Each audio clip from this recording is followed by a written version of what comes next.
Hey everyone, this is Paul Gale from paulgalenetwork.com, and thank you for joining me today for video game news. It is April 22nd, 2021, and these are the top stories of the day. So to kick things off, Mortal Kombat comes out tonight at midnight. Depending on where you are in the world, you might already have access to it. For me, midnight, still a few hours away on HBO Max. I'm staying up late. I'm excited for this one.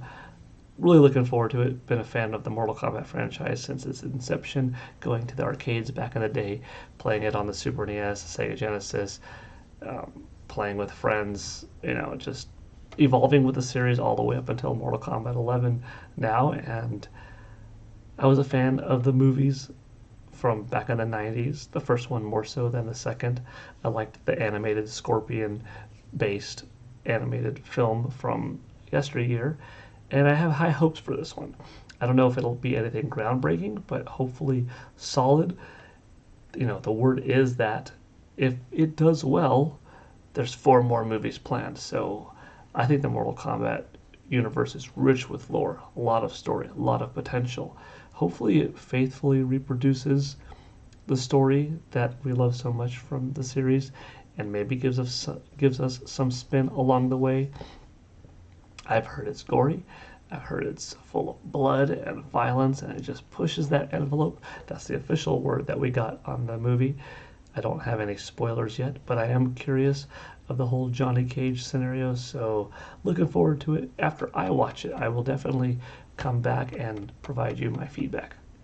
Moving along, this got leaked on Poland's PlayStation website, and that is a PlayStation Plus video pass, which seemingly would be a PlayStation Plus-like experience where you're having video games that continuously roll out weekly, monthly, whatever it is, and movies, Sony's films such as Venom, Zombieland, Double Tap, Vin Diesel's Bloodshot, right? This wasn't supposed to go out, but it did. It's no longer up there on the site. But how much would this cost? Would it be trial based? Is it going to go to the rest of the world? We don't know those details just yet, but if anything else comes forth, I will be talking about it. Are you interested in something like this? So many people have a service already like HBO Max, Disney Plus, Netflix, Amazon Prime Video, Hulu, that I guess there's room for more, especially if you are a console gamer that has a PS4 or a PS5. And this is a service that, is just a little bit more expensive than the normal PlayStation Plus that you're getting your games for, but now you get movies, and maybe you don't have all of those other apps, so you just upgrade to this, and that satisfies your need for your games and your movies. It could work, depending on the cost. How much they give, the value will be determined at that point. But if anything else comes on it, I will let you know. Moving along, it is Thursday. It's my favorite day, probably because I get to talk about Famitsu Sales. Thank you, Chris1964, for the chart from the ResetEra.com forums. Let's get to it. First up, software, like we usually do. This represents week 16 of 2021, which is April 12th through April 18th. At number 1, no surprise, Monster Hunter Rise is at the top with 110,050 copies sold. Physical only for this chart, keep in mind. Super Mario 3D World plus Bowser's Fury with 16,536 copies. That's a big drop from number 1 to 2, right? Number 3 through 10, you're going to see the same. Number 3 is a new title, Winning Post 9 on Nintendo Switch with 11,000. Number 4 is Momotaro Dentetsu, popular game, still hanging in there with 11,000. Number 5 is the PlayStation 4 version of Winning Post 9 2021 with 10,698 copies.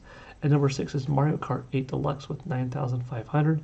Ring Fit Adventure is at number 7 with 8,973. Minecraft is at number 8 with 8,900. And number 9 is Animal Crossing New Horizons with 7,200. And at number 10 is Super Smash Bros. Ultimate with 6,682. That's a split of 9-1 going Nintendo Switch to PlayStation 4. It's good seeing one new game on the chart. It's nice seeing that collectively the game sold 22,000 plus copies. Nintendo Switch slightly edging out the PS4 version, but overall a small week in terms of software sales. Monster Hunter is the big winner, still breaking 100,000. You're looking at 1.8 million physical alone. Total sales are around 3,050,000 in Japan. The game is definitely getting close to 6 million worldwide. Capcom hasn't officially stated that yet. I expect that by this weekend it should hit 6 million worldwide. Will Capcom announce that or not? Maybe not. Maybe they'll wait till another bigger number hits, but maybe they will. But either way, my expectation is, come April 25th, that'll be the time that I could say confidently I would give it the 6 million mark for worldwide sales. Digital, physical, everywhere. But we'll see. Overall, though, doing a fantastic job, especially in Japan.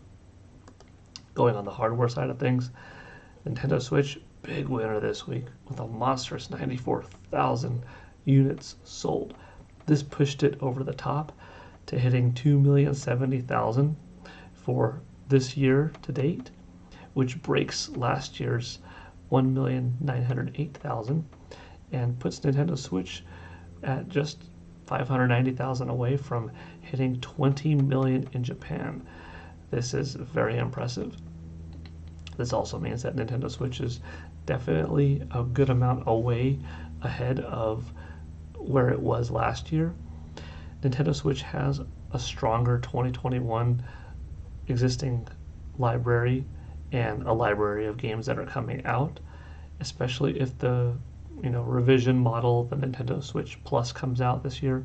I definitely think that 2021 is going to top 2020s. And then you got to think, could 2022 eclipse even this year, as stock would come out more, as you'd have a couple of different SKUs on the market, a Plus model, if they drop the price of the regular and of the Lite, and some awesome new titles. We're getting a new Pokemon in 2022, for instance. We're getting Splatoon 3. Could 2022 be the peak year of this platform that came out in 2017? That'd be kind of wild. And number 2 is PlayStation 5 with 22,000. Definitely an improvement over last week's 15,000, so that's solid to see. Still looks like Sony's having stock issues with Japan, but hopefully it'll balance off sooner than later. PS4 at 1,600, Xbox Series brand of consoles 545, and the 3DS at 498. If you look at the PS5, you're getting a split of 19,000 to 3,000 physical to digital. On Xbox Series side, it's the reverse, 405 for the Series S, 140 for the Series X.